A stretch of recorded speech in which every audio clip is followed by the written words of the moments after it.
Hola, somos el grupo número 8 y a continuación les vamos a presentar el proyecto propuesto. En este caso, nosotros tuvimos la descripción del problema, donde buscamos sus tipos de objetivos. En este caso, tenemos que calcular, usando la ley de Henry, la fracción molar del dióxido de carbono que se encuentra en equilibrio entre gas y el agua bajo las condiciones ambientales de Manta, a una temperatura de 30 grados centígrados. También determinar la relación mínima entre el flujo del agua y el flujo del gas y escoger una relación práctica de ventilador o algún extracto o un sistema sencillo de suministro de agua. Y como último punto, obtener el número de etapas teóricas necesarias aplicando la ecuación de Kretschmer. A continuación, cada uno de nosotros les irá explicando cada uno de los pasos. Podemos ver aquí el esquema y tenemos el primer paso, que en este caso es calcular, usando la ley de Henry, cuál es la fracción molar del dióxido de carbono que se encuentra en equilibrio entre el gas y el agua bajo las condiciones ambientales de Manta. Lo que primero hicimos fue convertir las fracciones molares en zonas molares, porque la mayoría de los cálculos de absorción se realizan utilizando razones y no fracciones. Aquí lo que hicimos fue a razón del dióxido de carbono y el gas de entrada. El gas de entrada contiene un 20% de dióxido de carbono, es decir, una fracción molar de 0,20. Aplicando la ecuación obtenemos la razón molar, que ya sería de 0,25, como podemos observar aquí. Luego de esto también conocemos la razón de dióxido del gas de salida, que es lo que tenemos aquí. Aquí básicamente lo que se hace es plantear una remoción del 40%, por lo que la fracción molar disminuye de 0,20 a 0,12%. Al convertir esa fracción a razón molar ya obtenemos un resultado de 0,1364. Luego tenemos el otro paso, fue calcular la razón de dióxido de carbono en el líquido de entrada. Aquí el agua estaba limpia, sin dióxido disuelto, y por eso la fracción es 0, y la razón molar también pues es 0, ¿no? Luego tenemos el cálculo dependiente de Henry, que en este caso es la interpolación de Henry. Entonces aquí, como la constante de Henry cambia con la temperatura, fue necesario calcular su valor para las condiciones ambientales de lo que es de Manta, que son aproximadamente 30 grados centígrados.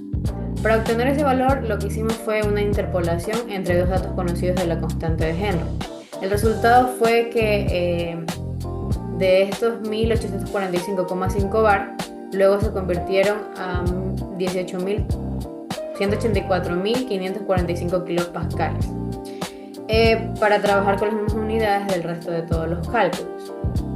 Y como paso también importante fue calcular la pendiente de equilibrio, que aquí pues podemos decir que después de que calculamos la pendiente de la línea de equilibrio, que bueno, estaba representada por la letra M, este valor se obtiene dividiendo la constante de Henry entre la presión atmosférica y nos dio un resultado de 1821,8.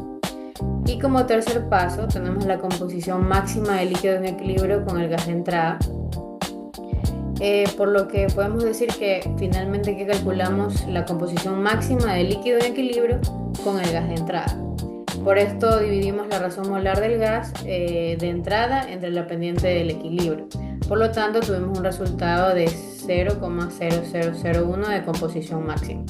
Lo que esto no quiere decir es que aun cuando el agua alcanza el equilibrio con el gas de entrada, solamente puede contener una cantidad muy pequeña de dióxido de carbono que está disuelto. Y por lo tanto, esto nos confirma que el dióxido de carbono tiene una baja solubilidad del agua. A continuación, mis compañeros les seguirán explicando los siguientes pasos. En este caso, el paso B. Bueno, en este apartado vamos a determinar lo que es la relación mínima entre el flujo de agua y el flujo del gas, que se necesita en la columna para así absorber y remover el ACO2. En esta relación vamos a representar el líquido del agua y el gas, que indica cuánta agua se necesita para esta unidad, así poder circular mediante la columna. Tenemos aquí la razón de CO2 en gas de entrada, tenemos el valor que es 0,25, tenemos lo que es el CO2 de gas de salida, que es 0,136364. Tenemos la composición máxima, que es 0,0001317.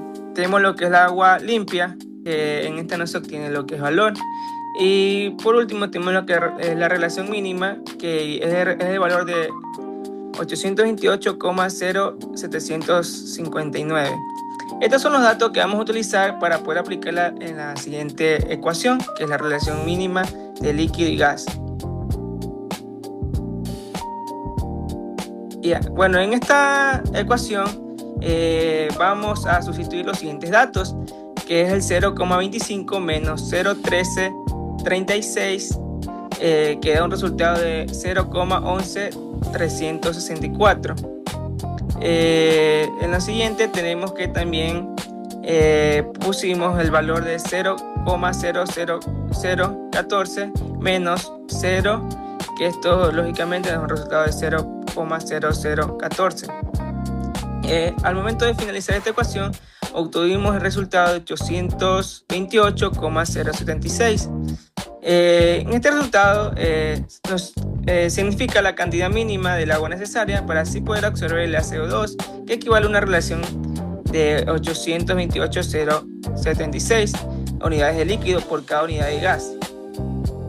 Este diagrama de relación del diseño es el valor que se utiliza para operar en la columna de condición práctica. En este ejercicio vamos a emplear el factor F, que es el valor de 0,5, por lo que vamos a multiplicar por el valor de la relación mínima, que es 0,5 por 828, 0,076 es igual a 414,038. Por lo tanto, la relación de diseño obtenida es 414,038.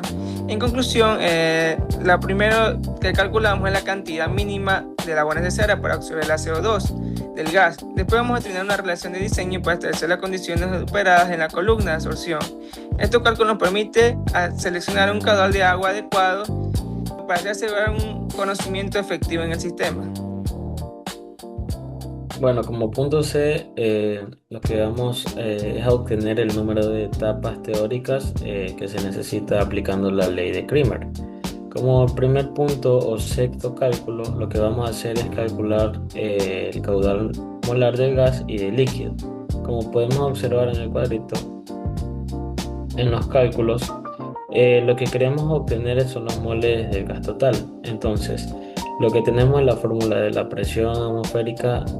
Como nosotros trabajamos en la ciudad de Manta, tenemos el caudal del gas, tenemos nuestra constante R y la temperatura ya transformada.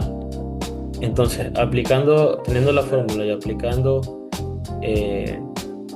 los datos que tenemos, nos va a salir como el número de moles totales, el valor de 0,00201 moles sobre segundo. Entonces, teniendo ya los moles totales, nos iremos al cálculo del caudal molar del gas inerte. Que vemos que queremos obtener el caudal molar del gas inerte aplicando la fórmula de moles de gas total, que multiplica al 1 menos el mol de CO2. Entonces, teniendo como resultado el valor de caudal molar de gas inerte de 0,00161 moles sobre segundo. Y como nos dice, si el 20% de mol es CO2, el resto, o sea, el 80% es aire. Entonces, teniendo esos datos, nos vamos a ir al caudal molar de líquido, que en este caso queremos saber el caudal molar de líquido con la fórmula de la composición máxima, que va a multiplicar al caudal molar del gas inerte. Entonces tendremos un resultado de 0,6656 moles sobre segundo. Entonces, al tener este resultado, nos vamos a ir al séptimo cálculo, que va a ser calcular el factor de absorción en A. Entonces, el factor de absorción en A va a ser igual al caudal molar del líquido, que divide a la pendiente de equilibrio por el caudal molar del gas. Entonces, teniendo el despeje de esta fórmula, lo que nos va a salir un resultado de factor de absorción en A de 0,2272. El octavo cálculo nos quiere sobre el número de etapas aplicando la ecuación de Cramer.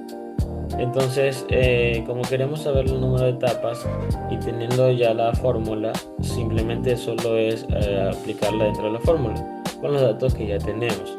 Entonces, al aplicar la fórmula y con los datos que tenemos, nos va a dar un número de etapas de 1.27. ¿Qué quiere decir una etapa?